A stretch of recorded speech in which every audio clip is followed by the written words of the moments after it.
Hey guys, so I am sharing with you Alicia's no knead easy bread. Okay, she's going to do the recipe, so I'm going to just hold the camera for her. We're going to do 1 loaf of regular and 1 loaf of the garlic cheese. So the recipes are the same. The only difference is the cheese and the garlic salt. So each one of these you need about 3 cups. You don't have to be precise. This is literally how I measure it.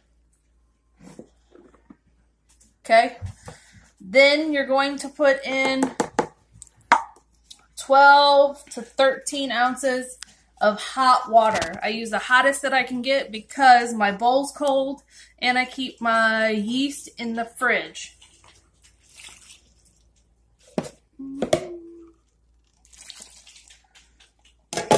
And then you're going to do, this is like bread machine yeast, so this is like quick acting. So you only have to actually let this proof for about an hour and a half, but you can leave it up to about 12 hours.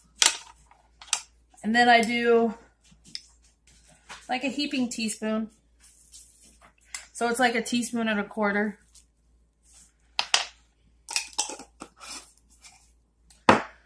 Salt, just table salt in the 1. So that's going to be a heaping teaspoon.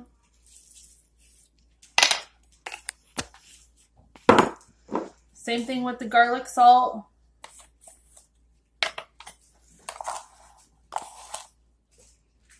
Heaping teaspoon. If you want more garlicky, you can always add more garlic powder to it. And then we're going to use shredded cheese in the garlic cheese one. And you can put as much as you want. I usually do a good handful. Maybe we'll do a little bit more than a handful. So about a cup and a quarter. Then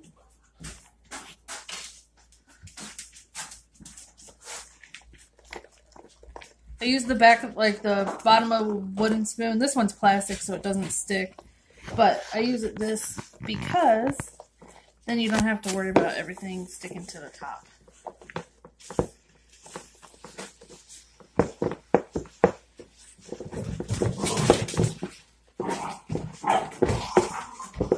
And then you're going to take your spatula, scrape down the sides of your bowl.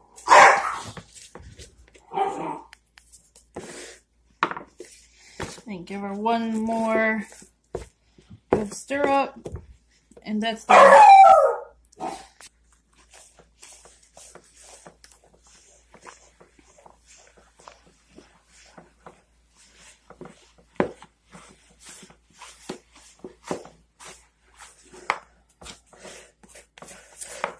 So she mixes the second bowl the same way as the cheesy garlic. Yes.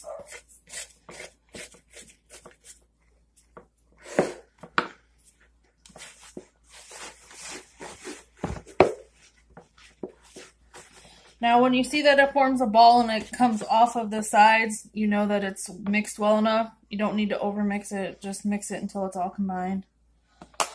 Then take cling wrap, saran wrap. I have plastic bowls, so it would be better if I had the press and seal stuff, but this is what I got, so this is what we're going to use. Maybe.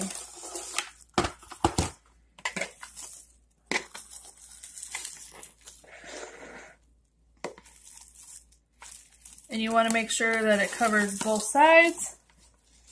And then you want to cover with a towel. Now you're going to leave it for an hour and a half, up to 6 hours. You want to make sure it's doubled in size, and then we'll come back and show you what to do.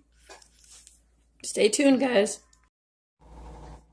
Okay, guys, so it has been, I want to say about 10 hours.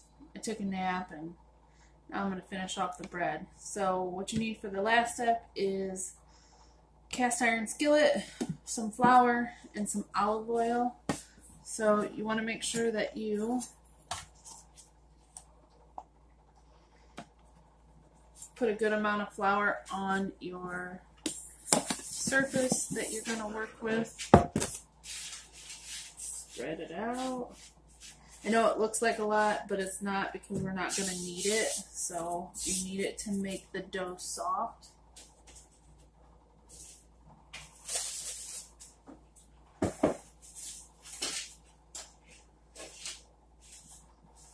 And then our dough. So our dough looks like this. It has at least doubled, maybe not two, if not 2.5 times. And then you're going to take it and you're literally just going to scrape it out of the bowl and onto your surface.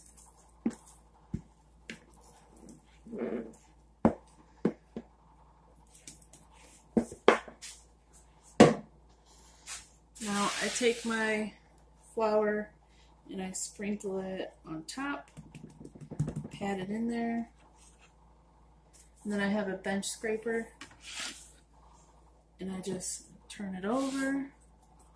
Literally all I'm feeling for is sticky parts and putting flour there. And you're going to do it a couple more times.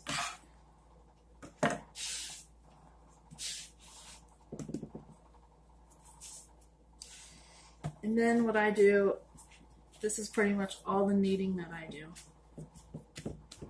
And that's it.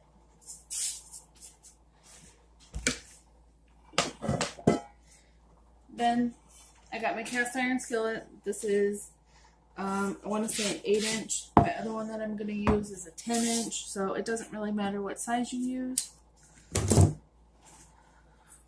Olive oil.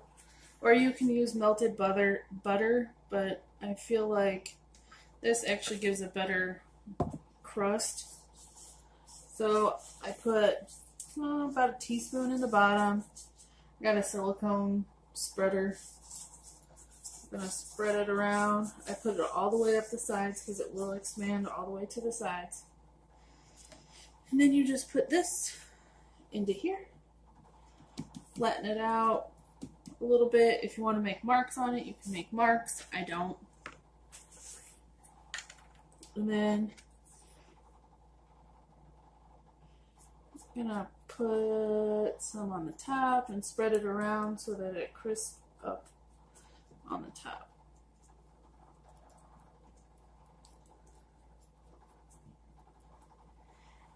That's it. So I will be right back. I'm going to do the other loaf, and I'm preheating my oven while I do this to 425, and then I will leave these with a towel over top of them for about 10 or 15 minutes after the oven has preheated, because you want the heat from the oven to help it rise. It won't double in size, but you want it at least another half of what it is now. So I'll be right back after I get the other one done. Okay guys, so this has sat for about 10 or 15 minutes. I did up all the dishes and cleaned off the counters and stuff.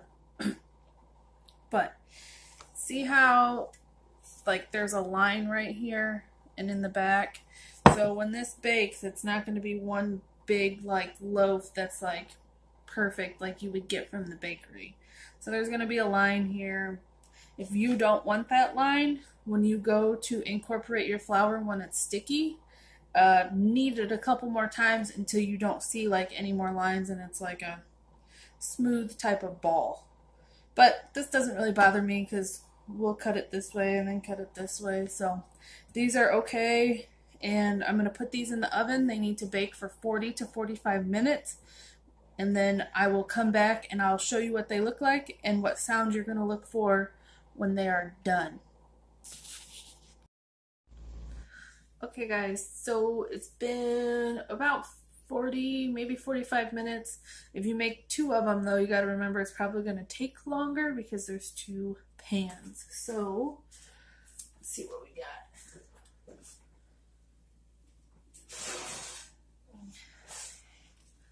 Here's our regular. Oh, that one looks great. And then our cheesy garlic. So now these are going to pretty much just slide right on out of the pan because we put the olive oil on the bottom.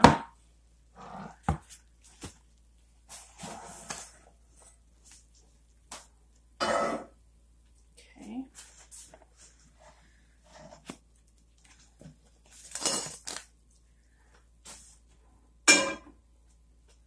So not only does the olive oil help it from sticking, but it also gives you a nice brown bottom on it too. So what you should look for is when it's in the oven before I take it out, I give it a good knock on it and see how it sounds hollow. That means that it's good to go. Even on the bottom, when I take it out, I always flip it over and test out the bottom. So that is the bread. I would cut into it, but it'll all flatten for you. So if you guys like this, make sure that you guys leave thumbs up, comment in the bottom, and let me know that you like my recipe. If you got a baguette recipe, so if you want to see that, let me know in the comments below, and maybe I can fit it in for you.